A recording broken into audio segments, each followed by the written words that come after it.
교독하겠습니다. 여호와께서 아브라함에게 이르시되 너는 너의 고향과 친척과 아버지의 집을 떠나 내가 네게 보여줄 땅으로 가라. 내가 너로 큰 민족을 이루고 네게 복을 주어 내 이름을 창대하게 하리니 너는 복이 될지라. 너를 축복하는 자에게는 내가 복을 내리고 너를 저주하는 자에게는 내가 저주하리니 땅의 모든 족속이 너로 말미암아 복을 얻을 것이라 하신지라. 이에 아브라함이 여호와의 말씀을 따라갔고 롯도 그와 함께 갔으며 아브라함이 하란을 떠날 때 75세였더라. 아브라함이 그의 아내 사레와 조카 롯과 하란에서 모은 모든 소유와 얻은 사람들을 이끌고 가나안 땅으로 가려고 떠나서 마침내 가나안 땅에 들어갔더라. 아브라함이 그 땅을 지나 세겜 땅 모래 상수리 나무에 이르니 그때에 가나안 사람이 그 땅에 거주하였더라. 여호와께서 아브라함에게 나타나 이르시되 내가 이 땅을 내 자손에게 주리라 하신지라. 자기에게 나타나신 여호와께 그가 그곳에서 제단을 쌓고 거기서 베델 동쪽 산으로 옮겨 장막을 치니 서쪽은 베델이요 동쪽은 아이라. 그가 그곳에서 여호와께 제단을 쌓고 여호와의 이름을 부르더니 함께합니다. 점점 남방으로 옮겨갔더라. 아멘. 오늘 무척 무덥습니다. 여러분 이런 폭염 속에서 여러분 건강 잃지 않도록 여러분 건강에 유의하실 수 있기를 간절히 소원합니다. 여러분 우리 주변 분들에게도 이렇게 축복하시면 좋겠습니다. 무덥지만 주님 안에서 승리합시다. 이렇게 인사하시면 좋겠습니다. 무덥지만 주님 안에서 승리하십시다. 그렇습니다. 무더운 가운데서도 여러분 주님 안에서 승리하고 또 우리의 평정심을 잃지 않는 그런 시간이 될 수 있기를 주님의 이름으로 축원합니다. 오늘 우리 주일학교 학생들에게는 아브라함에 대한 이야기를 좀 해보려고 합니다. 아브라함이라 여러분들도 각자 이름의 뜻이 있지요. 다른 사람은 몰라도 내 이름의 뜻은 이렇다 이렇게 이야기를 할 겁니다. 전에도 한번 이야기를 했지만 저도 석자 현자입니다. 돌석자의 빛날 현자. 돌덩어리가 아니고요. 하나님 앞에 붙잡히면 다이아몬드와 금이 될 수 있다. 이런 의미로 부모님이 지어주셨습니다. 아마 여러분들에게도 각자 이름이 있을 거예요. 오늘 아브라함도 그의 아버지 데라가 아브람이라고 이름을 지었습니다. 그런데 이 아브람이라는 뜻은 어떤 뜻이냐면 높은 아버지, 즉 성공과 출세를 바라는 아버지 이런 의미를 담고 있습니다. 그래서 그의 부모님이 이 아브람이 정말 그 시대의 최고의 인물이 되기를 원했던 그런 사람이었습니다. 물론 나중에 이 아브라함의 이름을 하나님이 아브라함이라고 바꿔주셨죠. 나중에 살펴보겠는데요. 이 아브라함이라는 이름은 열국의 아버지, 많은 나라의 아버지 이런 이름이 되기는 합니다. 우리 친구들은 도시에 사는 것이 좋은가요? 아니면 시골에서 사는 게 좋을까요? 다 도시에 살고 있어서 모르겠죠. 우리가 시골이라고 하면 우리나라는 어디나 다 발달되어 있습니다. 그래서 시골이라고 하면 그냥 조금 도심에서 벗어난 곳 이런 정도가 될 거예요. 그런데 세계적으로 여러 나라를 보면 도시와 시골의 삶은 엄청나게 차이가 납니다. 제가 브라질에서 사역하면서 선교지를 방문한 적이 있습니다. 우리 단기 선교를 보내려고 비행기로 5시간인가 7시간인가 갔던 것 같아요. 거의 딴 나라죠. 그리고 나서 차로 2시간을 갔습니다. 그러고 가서 봤더니 포장도 안 되어져 있고요. 사람들이 말 타고 다니더라고요. 말 타고 다니면 야 좋겠다 이러죠. 탈 게 없어서 말을 타고요. 그리고 나귀를 타고 다니더라고요. 뭘 운반할 때를 보니까 노새에다가 해서 운반하는 그런 모습을 보았습니다. 그리고 여러분 집에서 요즘같이 더운 날 샤워하려면 어떻게 합니까? 그냥 물만 틀면 나오잖아요. 그런데 그 지역에 갔더니 수도가 아예 없습니다. 집이 이렇게 되어져 있어요. 근데 지붕이 어디까지 되어 있냐면 아예 밑에까지 되어 있더라고요. 그래서 저게 뭐냐? 왜 저렇게 동네가 그러냐? 그랬더니 그 지역이 비가 안 오는 지역이랍니다. 그리고 땅을 파면 짠물이 나온대요. 바닷가가 아닌데도 그래요. 그러니까 어떻게 사는데요? 라고 물어보았더니 비가 오는 날 이 빗물에서 지붕으로 받아서 쓴다는 거예요. 그래서 샤워하러 갔더니 수도를 트는 게 아니라 우리 어르신들은 알 거예요. 바가지에다 물 퍼가지고 이렇게 하는 그런 모습으로 지금도 살고 있더라고요. 그래서 야 정말 시골은 시골이구나 이런 생각을 했습니다. 지금도 세계에는 그런 나라들이 많습니다. 그래서 그 동네 사람들도 기회만 있으면 어디로 가고 싶어 할까요? 도시로 가고 싶어 합니다. 그런데 도시로 가더라도 여러분 일자리가 있어야 되잖아요. 그리고 살 수 있는 집이 있어야 되잖아요. 그게 안 되는 거예요. 그러니까 도시로 가고 싶어도 못 가는 사람들이 많이 있습니다. 그런데 가끔은 무작정 도시로 올라오는 사람들이 있어요. 그 도시로 올라온 사람들이 제가 살던 상파울로에 흔하게 있습니다. 그 사람들이 대부분 뭐냐? 노숙자가 되어서 살아가는 그런 모습을 많이 보곤 했었습니다. 제가 왜 이런 이야기를 하냐면 옛날에도 그렇지만 지금도 도시에서 사는 삶은 문화적인 혜택, 편리함을 많이 누립니다. 옛날에도 마찬가지였고요. 그런데 시골에 사는 삶 또는 광야와 같은 사막에서 사는 삶은 문화적인 혜택을 전혀 받지 못하는 그런 삶이라고 할 수 있습니다. 지도를 하나 두 장이 나올 텐데 한번 띄워주시면 좋겠습니다. 이곳을 가리켜서 메소포타미아 문명이라고 합니다. 최초의 문명이 있었던 곳이고요. 그리고 이곳이 바로 아브라함이 처음에 살았던 지역이기도 합니다. 한 장 더 넘겨주시면요. 여러분 보시는 오른쪽 제일에 있는 곳이 제1도시인 갈대아 우르라고 하는 곳이고요. 그리고 한가운데 저 높은 지역이 하란이라고 하는 곳입니다. 그리고 쭉 왼쪽으로 밑으로 내려오면 이스라엘 땅, 가나안 땅이 됩니다. 여러분 갈대아 우르에서 가나안 땅까지 약 2,500km가 됩니다. 2,500km 그러면 여러분 상상이 잘 안 가지요. 서울에서 부산까지가 약 500km입니다. 그러면 여기를 5번 다녀야 되는 그런 길이 바로 2,500km라고 하는 겁니다. 그런데 여러분 2,500km를 가는 게 오늘날 같으면 차 타고 가면 되죠. 비행기 타고 가면 되죠. 쉬운 이야기지만 옛날에는 걸어가야 되고 기껏 낙타 타고 가는 겁니다. 그래서 그 길이 굉장히 어려운 일이지요. 여러분 우리나라에서 제일 큰 도시가 어디일까요? 서울. 두 번째는요? 네, 아쉽게도 대전이 아니라 부산입니다. 오늘 이 바벨론이라고 하는 나라에서 바벨론도 두 가지로 이야기합니다. 아브라함이 살았을 때를 구바벨론이라고 말합니다. 그리고 나중에 이스라엘 백성들을 멸망시켰던 유다를 멸망시켰던 나라를 신바벨론이라고 합니다. 우리나라에도 이런 이름이 있습니다. 조선이 두 번 있었어요. 우리가 아는 바로 얼마 전에 있었던 나라를 조선이라고 하고요. 그리고 단군이 다스렸던 나라를 뭐라고 합니까? 조선입니다. 조선인데 구분하려고 옛날 조선, 그래서 고조선이라고 부르는 것이고요. 단군 때는 조선이라고 불렀습니다. 그처럼 바벨론이라고 하는 나라도 두 번 있었던 것을 이해하시면 좋겠습니다. 그런데 오늘 여러분 우리나라에 사는 게 여러분 좋습니까? 나쁩니까? 여러분 감사해야 돼요. 왜냐면요 안전하거든요. 치안이 안전한 나라가 세계에 별로 없어요. 많은 나라를 제가 돌아보지는 않았지만 밤에 마음 놓고 돌아다닐 수 있는 나라 없어요. 여러분 길 가다가 우리 친구들 핸드폰 이렇게 스마트폰 합니까? 안 합니까? 스마트폰 하고 다녀도 되는 나라예요. 또 여러분 가방을 멜 때 뒤로 맵니까? 앞으로 맵니까? 뒤로 맵니다. 왜요? 안전하니까요. 안전하지 않는 나라는 어디로 멜까요? 앞으로 맵니다. 왜냐하면 뒤로 메고 가다 누가 가방 열어서 빼갈지 모르거든요. 그래서 많은 나라들은 그렇게 합니다. 또 우리 친구들은 어떻습니까? 엄마랑 아빠랑 음식점을 가거나 또는 카페에 가서 스마트폰, 노트북 책 그냥 놔두고 화장실 다녀와도 되지요. 우리나라 좋은 나라예요. 딴 나라는요, 유럽만 하더라도요, 넣고 갔다 오면 어때요? 없어져요. 그만큼 우리나라는 치안이 좋은 나라입니다. 그런데 여러분 지금부터 약 4,000년 전의 이야기예요. 아브라함이 4,000년 전에 도시를 떠났다. 도시 밖에는 누가 삽니까? 도적대들이 사는 겁니다. 그러니까 이 도시 밖을 떠나 산다, 거의 죽음이다라고 할 수 있는 그런 시간이었다라고 하는 것입니다. 그런데 오늘 성경에서 하나님께서 야 좋은 도시로 가라 이러면 괜찮았을 거예요. 갈대아 우르에서 아버지 데라가 아브라함을 데리고 하란으로 갔어요. 그런데 이 하란에서 아버지가 돌아가시고 이제 아브라함이 살아갑니다. 그런데 하나님께서 갑자기 떠나라고 하는 거예요. 근데 장소도 안 가르쳐줘요. 무조건 떠나라고 하는 거예요.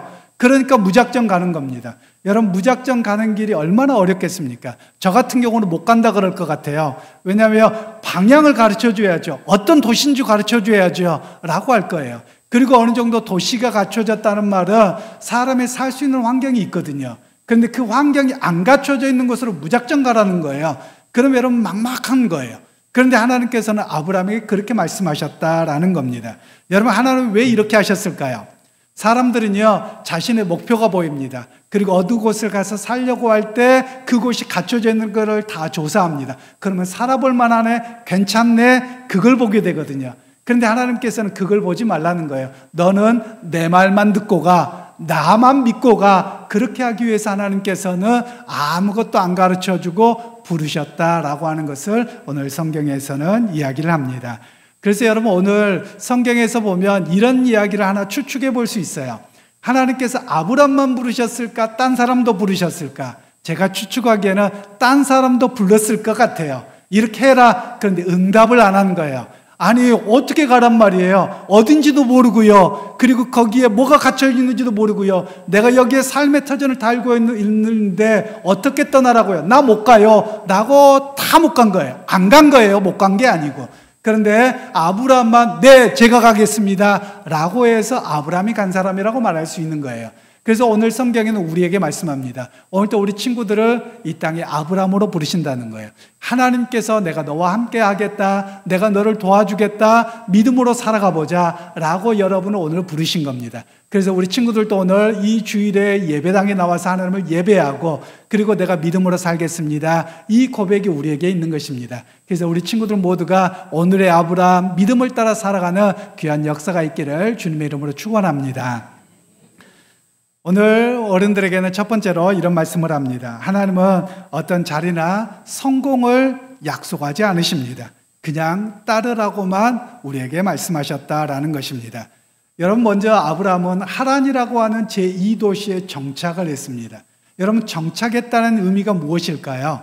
정착했다는 말은 거기에서 삶의 터전을 이루고 그리고 안정을 찾았다라는 의미가 정착했다라는 의미입니다.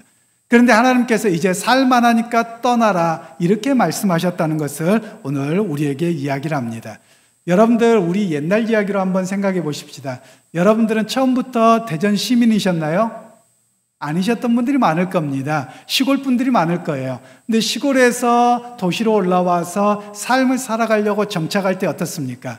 아마 어른들은 처음에 월세로 살다가 어떻게든지 아껴서 전세비 마련했다가 전세비를 모으고 정말 허리띠를 졸라매서 결국은 집을 사지 않았겠습니까? 그럼 집을 샀을 때 어떤 마음이 듭니까? 아, 이제 안정됐다, 이런 느낌을 갖죠. 왜냐하면 이사를 다니지 않아도 되기 때문에 그러합니다.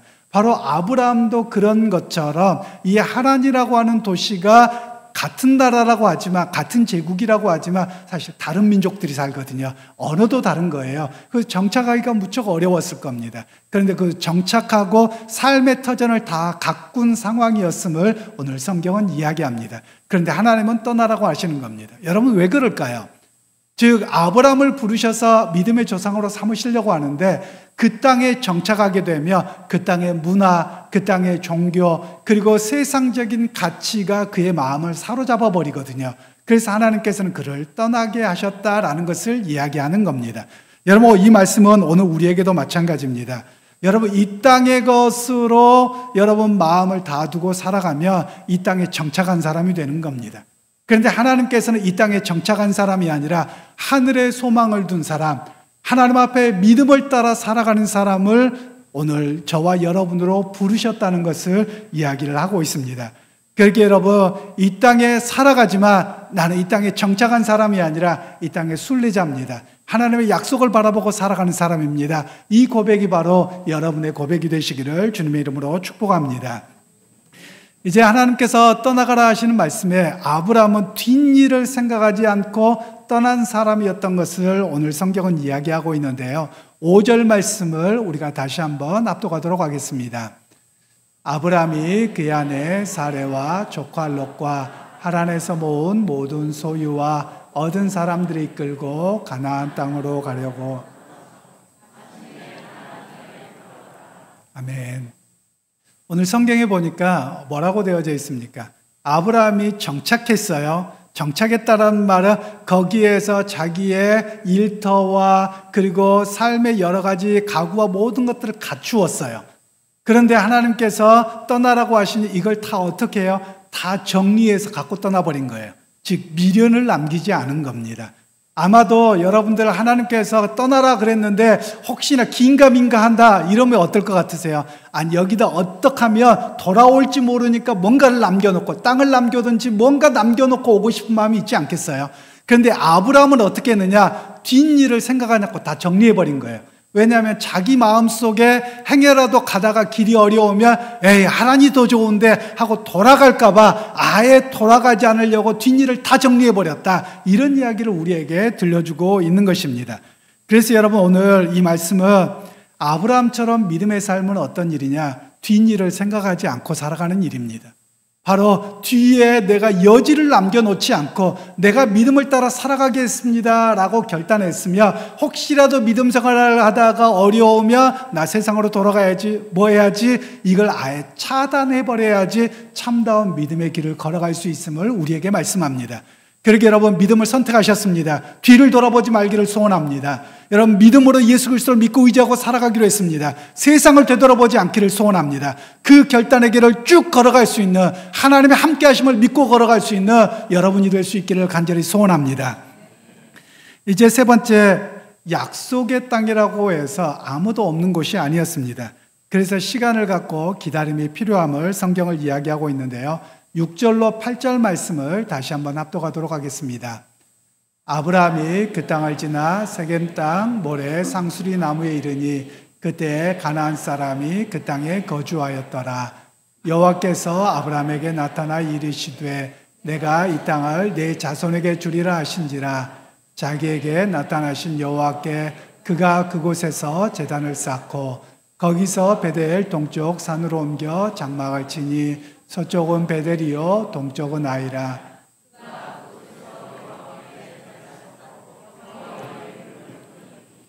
아멘. 오늘 성경에 갈대아 우르에서 하란으로, 그리고 하란에서 이 가나안 땅까지 가게 되었습니다. 가나안 땅까지, 하란에서 가나안 땅까지 가면 약 2주면 가는 길입니다. 물론 지금은 훨씬 더 빠르게 가겠죠. 그때 걸어가는데 2주면 가는 길입니다.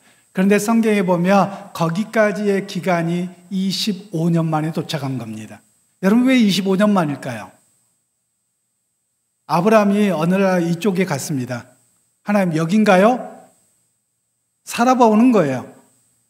살아도 하나님 여기다 말씀하시지 않는 거예요. 그러면 또 움직입니다. 또 이쪽으로 갑니다. 거기서 살만한 것 같습니다. 목초지도 있고 동네도 형성됐고 괜찮은 것 같아요. 야, 여기가 하나님이 나한테 주신 곳인가 보다. 살아보는 거예요. 근데 하나님은 아무 말씀이 없어요. 성경에도 보면 갈대아 우르의 하란에서 가나안 땅에 도착할 때까지 하나님이 나타나셨다는 말씀이 없어요. 그러니까 여기저기 살아보면서 하나님 앞에 묻는 거예요. 하나님, 여기가 하나님이 약속하신 곳입니까? 하나님의 응답이 없어요. 그러면 움직이는 거예요. 여러분, 이것은 무엇을 이야기하느냐? 아브라함의 믿음의 삶은 끊임없이 하나님께 묻는 삶이었다는 것을 이야기하는 겁니다. 묻고 하나님의 뜻을 구하는 삶이 바로 아브라함의 삶이었다라고 이야기하시는 겁니다. 그래서 여러분, 오늘 우리에게도 믿음이라고 하는 것은 어떤 것이냐? 믿음의 여정을 걸어가는 사람은 어떤 삶이냐? 매번 하나님께 묻고 살아가는 길입니다. 즉, 하나님, 내가 이렇게 가기를 원합니다. 하나님, 이 길이 하나님이 기뻐하시는 뜻입니까? 가보겠습니다. 하나님이 어느 날 갑자기 나타나서 너 오른쪽으로 가라, 너 이거 해라, 이렇게 말씀하시지는 않아요. 하나님 앞에 묻고 갔을 때 그 일을 해보는데 거기에 내 만족감이 있고 내게 확신이 듭니다. 그럼 하나님, 이것이 내게 주신 것이군요 라고 하면서 그 일을 감당하는 것이거든요. 그런데 아브라함이 이곳저곳을 다 돌아다녀 봐도 하나님이 주신 확신이 없는 거예요. 그래서 그의 일생, 25년의 인생은 어떤 인생이었느냐? 매번 하나님께 묻는 인생이었다는 거예요. 그리고 하나님의 응답을 바라보는 인생이었다는 것을 오늘 성경에서는 우리에게 말씀을 하고 있습니다. 그래서 여러분, 믿음의 삶이라고 하는 것은 어떤 삶입니까? 매일같이 떠나는 삶입니다. 그리고 매일같이 묻는 삶입니다. 그리고 매번 묻고 하나님의 뜻을 구하는 삶입니다. 그 삶을 뭐라고 이야기합니까? 하나님과 동행하는 삶이었다. 믿음의 여정이었다라고 말씀하고 있는 것입니다. 그러게 여러분, 이 시대를 살아가는 여러분, 이 땅이 영원하지 않습니다. 여러분 인생도 영원하지 않습니다. 내가 지금 소유하고 있는 것도 영원하지 않습니다. 매번 변합니다. 그래서 우리가 매번 해야 되는 일이 무엇입니까? 하나님께 묻는 인생입니다. 그것이 순례자의 인생이요 믿음의 여정입니다. 하나님께 믿고 의지하고 물음을 통해서 하나님 내가 살아갑니다. 이런 고백이 여러분의 고백이 되기를 소원합니다. 오늘 성경은 오늘 이 시대에 저와 여러분을 아브라함으로 부르셨습니다. 그 아브라함의 인생은 어떤 것입니까? 하나님 내가 믿고 나아갑니다라고 그 믿고 나아가는 가운데 매번 하나님께 묻고 의지하는 삶입니다. 여러분 많은 사람들이 이런 생각을 할 것 같아요. 묻고 사는 인생보다도요 정답을 알고 거기서 영원히 안정되고 누리고 살길 원해요. 근데 하나님은 그런 인생을 허락하지 않으셨어요. 오히려 진짜 믿음은 뭐냐? 매번 잘 모르지만 하나님 이 길이 맞습니까? 하나님 이것이 옳은 일입니까? 매번 묻고 하나님 주시는 확신 속에서 한 걸음 한 걸음 나아가는 삶이 믿음의 여정이라고 말씀하고 계시는 겁니다. 그러게 여러분 이번 한 주간을 살아가면서도 매일매일 하나님께 묻고 응답받고 묻고 하나님을 의지하고 묻고 한 걸음 한 걸음 나아가는 그런 믿음의 여정을 살아가는 여러분이 되기를 소원합니다. 그래서 오늘 이 시대에 하나님과 동행하는 오늘의 아브라함이 바로 여러분 모두가 되시기를 주님의 이름으로 축원합니다. 거룩하신 주님, 오늘도 우리에게 은혜를 베풀어 주셔서 오늘 이 시대의 아브라함으로 우리를 삼아주신 것 감사합니다. 매번 하나님께 묻고 의지하고 말씀을 따라 살아가는 우리 모두가 되게 하옵소서. 예수님의 이름으로 기도하옵나이다. 아멘. 오늘 7월달 성만찬은 선교의 성만찬이라는 제목으로 함께 참여하도록 하겠습니다. 성경 말씀 한 구절 읽겠는데요. 성경 말씀은 고린도전서 11장 23절로 26절입니다. 우리 함께 합독하도록 하겠습니다. 내가 너희에게 전한 것은 주께서 받은 것이니 곧 주 예수께서 잡히시던 밤에 떡을 가지사 축사하시고 떼어 이르시되 이것은 너희를 위하는 내 몸이니 이것을 행하여 나를 기념하라 하시고 식후에 또한 그와 같이 잔을 가지시고 이르시되 이 잔은 내 피로 세운 새 언약이니 이것을 행하여 마실 때마다 나를 기념하라 하셨으니 너희가 이 떡을 먹으며 이 잔을 마실 때마다 주의 죽으심을 그가 오실 때까지 전하는 것이니라. 아멘. 장로님들 나오셔서 준비해 주시고요. 오늘 우리가 참여하는 이 성만찬의 예식은 주님께서 이 땅에 오신 의미가 바로 선교적 의미입니다. 또 이것을 우리에게 전하다라고도 하셨습니다. 그래서 선교 의미를 갖고서 오늘 성만찬에 참여하도록 하겠습니다. 오늘 고린도전서 11장의 말씀은 하나님 앞에서 언약 갱신에 대한 이야기입니다. 즉 구약에서 부르신 하나님, 신약에도 부르셨습니다. 그래서 매번 하나님의 백성으로 살아가겠습니다. 그 하나님의 백성으로 살아가는 삶이 어떤 삶이냐? 바로 선교적인 삶을 살아가는 삶입니다. 즉 내 삶을 통해 주님을 고백하고 또 믿지 않는 이들에게 주님의 십자가의 은혜를 전하는 그런 삶을 우리에게 이야기합니다. 그래서 오늘 우리가 여러분 가운데 주님의 선교적 삶을 살아가는 여러분 모두가 될 수 있기를 소원합니다. 이 시간 우리가 성만찬에 참여하기 전에 우리가 주님의 평화 인사를 하시겠습니다. 여러분 주님의 평화가 여러분의 것입니다. 아멘. 우리 주변 분들에게도 함께 인사하십시다. 주님의 평화가 주님의 것입니다. 주님의 평화가 여러분의 것입니다. 그럼 이제 함께 기도하도록 하겠습니다. 걸어가고 자비하신 하나님, 오늘 이 시간에 주님의 십자가의 사건을 기념하게 하시고 그곳을 전하는 선교적 성만찬 잔치에 불러주심을 감사합니다. 우리 주님께서 이 땅에 오신 사건이 선교였던 것처럼 그리고 십자가의 죽으심이 곧 죄를 사하시려는 주님의 선교였음을 믿습니다. 이제 이 선교적 성만찬에 참여하고자 하오니 이 빵과 잔을 거룩하게 구별하사 영원한 생명의 양식이 되게 하시고 성령의 임재가 있는 빵과 잔이 되게 하옵소서. 예수 그리스도 이름으로 기도하옵나이다. 아멘. 성찬의 주일학교 교사들부터 참여하시겠는데요. 먼저 내려오셔서 준비하시면 뒷자리에 준비해 주시면 좋겠습니다.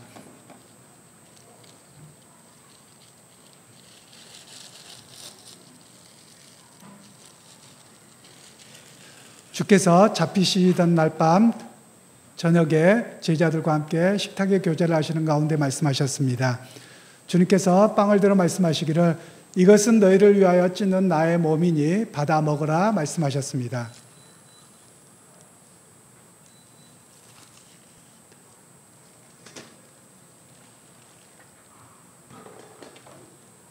또한 식후에 잔을 가지사 말씀하시기를 이것은 너희를 위하여 흘리는 피 곧 언약의 피니 받아 마시라 말씀하셨습니다. 이제 저는 안수받은 목사로서 여러분들을 주님의 거룩한 식탁에 초대합니다. 믿음의 고백 속에서 함께 참여하기를 원하는데요. 445장 찬양하시겠습니다. 장로님들 오셔서 섬겨주시겠습니다.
힘차게 불러 날마다 빛에 걸어가리.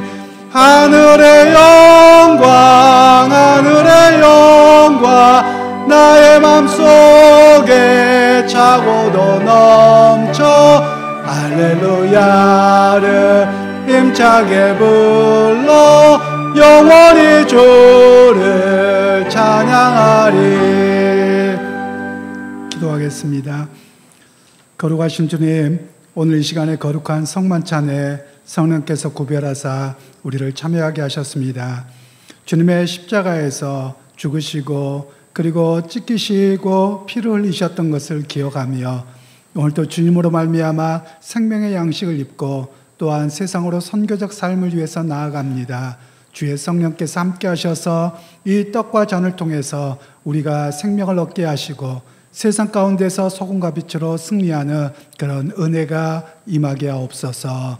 예수님의 이름으로 기도하옵나이다. 아멘.